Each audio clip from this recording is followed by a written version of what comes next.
મારું નામ ચૌહાણ રમેશ દામજીભાઈ તેરા.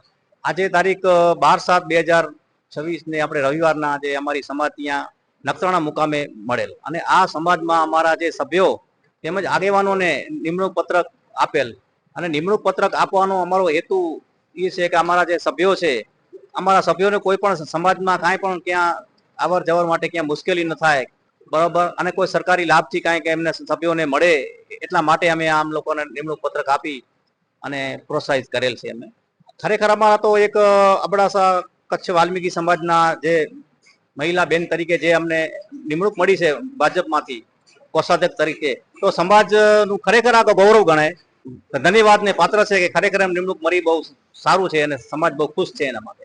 હા, રમેશભાઈ જે આપણે મકવાણા છે, આપણે પરમાર, એમને પણ આપણે જે કારોબારીમાં આપણે સામાજિક ન્યાય સમિતિમાં જે એમને સભ્ય તરીકે જે નિમણૂક આપી છે, તો એમનું પણ એક તાલુકા પંચાયતમાં એમનું પણ એક સમાજ તરીકે પણ ગૌરવ છે અને સારા એવા પ્રગતિ કાર્યો કરે એવી સમાજ તરફથી અમે એમને શુભકામના પાઠવી છે. હવે છેલ્લા સંદેશામાં તો એવું છે કે આ સમાજમાં અમારા જે વાલ્મીકી સમાજમાં જે છોકરાઓ છે આગળના અભ્યાસ માટે થોડોક રસ દાખવે અને સારા એવા નોકરી ધંધા માટે હોદ્દા ઉપર આવે તો સમાજ પણ ગૌરવ વધે. બસ એ જ એક અપેક્ષા અમે સમાજ રાખી છે અમારા સભ્યો પાસેથી. તમારા છોકરાઓને ભણાવો, આગળ વધારો અને સારા વિચારો એવા આપો, બસ એ જ અમારી ઈચ્છા છે. હું માતાનામર ગામ, મારું નામ ઘનશ્યામભાઈ ટકુભાઈ વાળા. આજે અમે સંગઠન તરીકે ભેગા મળી અને કોઈ પણ અમારું કામ વાલ્મીક સમાજનું કામ હશે સાથે રહીને અમે કરીશું. સંદેશો એમ આપવા માંગુ છું કે બધા ભેગા રહી એકતા કરી કોઈ પણ કામ હોય એવું અમે ઉકેલ કરીશું. મગનભાઈ મેઘજીભાઈ મકવાણા.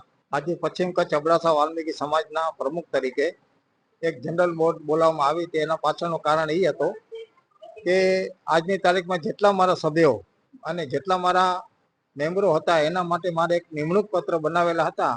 તો મારા હાથે બધાને મેં સંપ્રત કર્યા છે અને મારી સંખ્યા વધે એ બાબતે હું આગળ વધી રહ્યો છું. અને જેમ બને આ લોકોને ખાતરી આપો છો કે જ્યાં પણ કાંઈ મારા જેવું કામ પડે તો અચૂક મને યાદ કરજો, તો હું તમારા કામની અંદર એક પગે હાજર થઈને ઊભો રહીશ. હેતુમાં એ હતો કે કારણ કે આપણે નિમણૂક પત્ર એટલા માટે આપીએ છીએ કે અત્યારના સમય પ્રમાણે આપણે ગામમાં રહેતા હોઈએ છીએ, તો આપણી પાસે એક આવો પુરાવો હોય તો આપણે કોઈ પણ કહી શકીએ કે ભાઈ આજે હું આ સમાજનો છું, આ સમાજનો માણસ છું. તો એના માટે કોઈ પણ જાતની કરણગત ન થઈ શકે, એના માટે હું નિમણૂક પત્ર આપું છું. સંદેશ એ આપી રહ્યો છું કે આજે હું મારા જેટલા પણ સભ્યો છે એને બધાને જાણ કરું છું કે ભાઈ તમને કોઈ પણ જાતની તકલીફ હોય કે કોઈ પણ જાતની જરૂર હોય તો અચૂક મને યાદ કરજો. તો તમારા માટે હું શિક્ષણ વિશે પણ જેટલું બનશે એટલી મારી રીતે કોશિશ કરીશ. 2026-27 એડમિશન ચાલુ છે. ઓછા અભ્યાસે ઝડપી નોકરી મેળવવાની સુવર્ણ તક. સતત 9 વર્ષથી નંબર 1 સંસ્થા. અનેક વિદ્યાર્થીઓ સરકારી નોકરી મેળવી ચૂક્યા છે. ફાયર સેફટી કોર્સની થિયરી અને પ્રેક્ટિકલ તાલીમ સચોટ રીતે આપતી એકેડમી એટલે Gujarat industrial fire and safety academy. પ્રવેશ લાયકાત ધોરણ 10 થી 12 પાસ. આપ સૌ વાલીઓ અને વિદ્યાર્થીઓના સહકારથી સતત નંબર 1 રહેલી સંસ્થા 8 વર્ષ પૂર્ણ કરી 9મા વર્ષમાં મંગલ પ્રવેશ કરે છે. ભવિષ્યના ઘડતર અને સારી નોકરી મેળવવા આજે જ સંપર્ક કરો Gujarat industrial fire and safety academy, બીજા માળે રાષ્ટ્રભાષા ભવન, બસ પોર્ટની સામે, ભુજ, કચ્છ.